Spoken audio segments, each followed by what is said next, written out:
Oh, da ist er wieder. Kalle kocht. Heute bestes Fleisch aus der Pfanne. Ganz normal gebraten.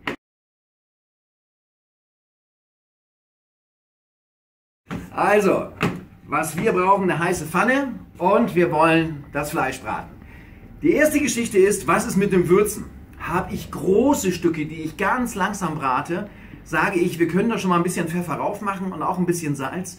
Aber diesen kleinen Steaks, da würde ich doch lieber sagen, bewahren wir uns den Pfeffer auf für hinterher, dann haben wir nochmal das frische Aroma und Salz ist sowieso gefährlich, weil das Salz zieht Wasser. So, Fleischgabel. Ich habe es in meinem Messerkochkursus gesagt, das ist eine Fleischgabel. Das heißt nicht, dass man da reinpiekst. Okay, wir heben das Fleisch an und legen es vorsichtig in die heiße Pfanne hinein. So, Carmen kann mal ein bisschen näher kommen, muss aber auch das ist übrigens Carmen hinter meiner Kamera. Hallo Carmen. Hallo. Ja, sehr schön. Guck mal ein bisschen dichter ran, aber denk bitte an die Induktion. Das braten wir jetzt richtig schön bei einer relativ hohen Temperatur einmal an. Auf der einen Seite soll es jetzt Farbe bekommen. Einmal reinschauen. Wir dürfen einmal drunter gucken, was die Farbe so sagt. Ich helfe mal eben mit dem Messer, das ist eigentlich verboten, aber Carmen, guck mal her. Schau mal, jetzt haben wir so einen netten braunen Ton. Da geben wir noch ein bisschen mehr, ganz klein bisschen mehr Röststoff. Was auch erlaubt ist mit der Gabel, man darf das so anfassen und so umdrehen. Das ist erlaubt, aber bitte nicht hineinstecken. So, Carmen darf da mal so stehen bleiben und ich komme mit dem Steak mal so ein bisschen weiter ran. Schaut mal, so sieht das jetzt schon aus. Das wird schon langsam ein Steak. Wir braten das jetzt auf dieser Seite auch schön an. Wie gesagt, die Hitze ist mir wichtig. Wir gehen jetzt mit der Temperatur herunter von voller Kraft auf ganz schwache Hitze.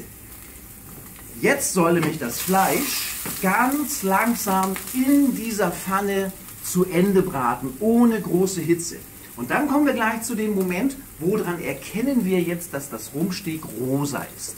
Und das will ich euch beweisen, dass das überhaupt kein Hexenwerk ist. Carmen, läuft hier schon das Wasser im Mund zusammen? Also ich sehe dich da hinten immer schmatzen. Hast du noch nichts gegessen heute oder woran liegt das? Halt die Kamera gerade. Ich weiß, du bist immer so ein fröhliches Mädchen. Irgendwas ist heute mit meinem Sprechorgan. So, und das Allerwichtigste ist, wenn wir das Fleisch so braten, bitte nicht permanent drehen. Ich sehe das immer wieder, dass Köche, ausgelernte Köche, das Fleisch immer wieder drehen. Drehen. Dann habt ihr nämlich ein Problem, dann könnt ihr den Zaubertrick, den ich euch gleich erklären möchte, gar nicht nachvollziehen, den könnt ihr gar nicht entdecken, weil es geht nämlich nur, wenn man das Fleisch so wenig wie möglich dreht.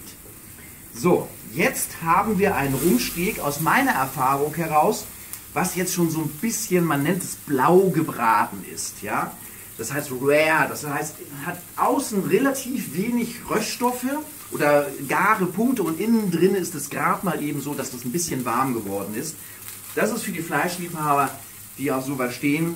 Wir wollen heute mal sehen, dass wir das Fleisch so medium rare braten, so ein bisschen englisch gebraten, so dass es in der Mitte schön rosa ist. So, jetzt wollen wir noch einmal luschern. Nicht, dass beim ganzen Schnacken uns das noch zu dunkel wird. Wir drehen es einmal um. Schau mal, das sieht doch schon mal richtig gut aus. Jetzt haben wir hier oben drauf, haben wir so ein paar dunkle, braune Stellen, ähnlich wie bei einem Grill. Und dafür haben wir jetzt gleich ein Stückchen Butter.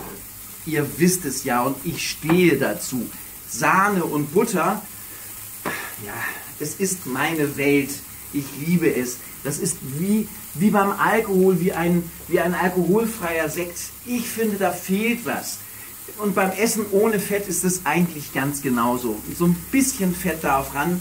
Natürlich wird es schwierig bei Laktoseintoleranz. Da nehmen wir natürlich jetzt eine Butter ohne Laktose, geht ja auch. Warum, zeige ich euch jetzt. Das Steak ist angebraten von beiden Seiten. Jetzt kommt das Wichtigste. Wir nehmen uns irgendeine Schale, ich habe hier den Teller, wo das Steak eben drauf war. Und wir gießen jetzt einfach dieses Bratfett einfach mal raus. Das nehmen wir jetzt einfach weg. Weil das ist ja nicht schön. Ne? Das ist auch hat wenig Gutes. Und stattdessen nehmen wir jetzt eine schöne Ecke Butter. Die schneiden wir uns jetzt hier ab. Und die legen wir jetzt hier oben auf das Steak drauf. Wir nehmen noch eine zweite Scheibe. Und die legen wir gleich hier unten in die Pfanne. So, Butter wieder zur Seite. Wie lange kochen wir jetzt? Ich sag mal gefühlte 2-3 Minuten. Kommt das hin, Carmen? So ungefähr. Ja, ich schnack schon wieder relativ viel. Komm mal ein bisschen näher. was passiert jetzt? Die Butter schmilzt in meiner Pfanne. Meine Butter schmilzt auf meinem Steg. Und in der Butter ist ja auch, neben dem Fett, ist ja auch Molke mit drin. Und diese Molke sorgt jetzt dafür, dass diese doch relativ fest gewordenen Röststoffe auf meinem Steg sich wieder ein bisschen entspannen, dass das Ganze wieder ein bisschen weicher wird. Und außerdem nimmt es natürlich jetzt wunderbar diesen Buttergeschmack an. So, das drehen wir hier noch so ein bisschen rein. Und auch in der Pfanne, da haben wir ja auch diese Röststoffe.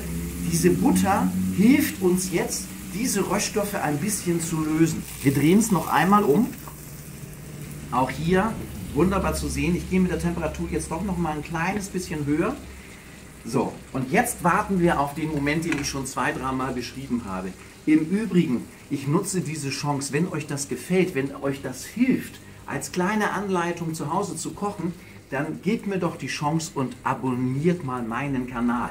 Dann komme ich jede Woche zu euch, solange ihr darauf Lust habt, und was euch nicht interessiert, spult ihr weg, aber nächste Woche danach bin ich wieder da mit neuen Themen rund ums Kochen, rund um Messer, rund um vegane Küche, rund um vegetarische Küche, Fisch, Fleisch und vielem anderen mehr. Es britzelt, es brutzelt und wir drehen das Fleisch jetzt noch ein letztes Mal um, weil die andere Seite muss ja auch gewürzt werden. Das heißt, ich habe das Fleisch jetzt vielleicht 2-3 Mal von jeder Seite, ein bisschen mehr Salz. Kommen jetzt auch diese Salzflakes eigentlich ganz, ganz gut. Die haben nämlich dann, die Salzflakes, wenn man das Steak dann so auf der Gabel hat, wenn man das so im Mund reinsteckt, dann hast du zuerst diesen kleinen Crunch-Effekt, dann merkst du das Salz und dann kommt das Fleisch, ist schon eine ziemlich, ziemlich coole Geschichte.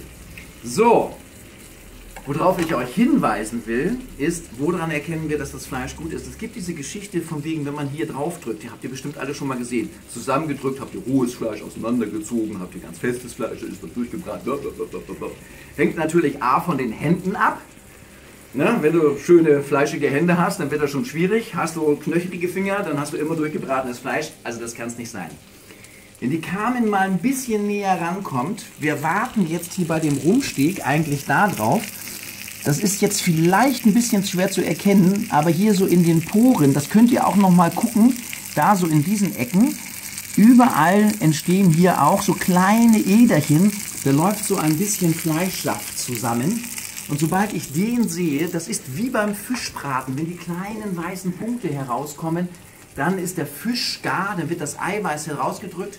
Und hier ist es ähnlich, wenn wir das Fleisch so langsam braten, dann hat der Fleischsaft die Möglichkeit, nach oben hochzusteigen, sich zu entspannen. Und dann läuft er in so einem kleinen Äderchen über das Fleisch oben drüber. Für mich, und das ist die Geschichte, der beste Beweis, mein Fleisch ist jetzt medium gebraten. Wir können es jetzt herausnehmen, medium rare. Wir können es herausnehmen und dann werden wir gleich sehen, das Fleisch hat die Röststoffe und es hat genügend geruht beim Braten. So, Herd aus. Und dann wollen wir mal gucken, ob der Hofmann auch recht hat. Ungeschnitten, ja, wir haben nur einen Versuch, sagt Carmen, das Fleisch ist so teuer. Wollen wir mal schauen. Wir nehmen das Fleisch jetzt heraus. Auf dem Teller präsentieren. Teller bitte, das machen wir jetzt natürlich auf dem Brett, damit ich es direkt aufschneiden kann. Auf dem Teller präsentieren, seht zu, dass die Teller schön warm sind, dass das Fleisch nicht gleich auskühlt. So, hier haben wir jetzt unsere Butter. Ich sage euch eins, wenn wir eine schöne Pellkartoffel zu diesem Rumsteg haben und dann diese leicht gebräunte Butter mit dem ganz klein bisschen Salz und Pfeffer drin, das ist ja nun wirklich kein großes Hexenwerk. Und das ist das, was ich gesagt habe.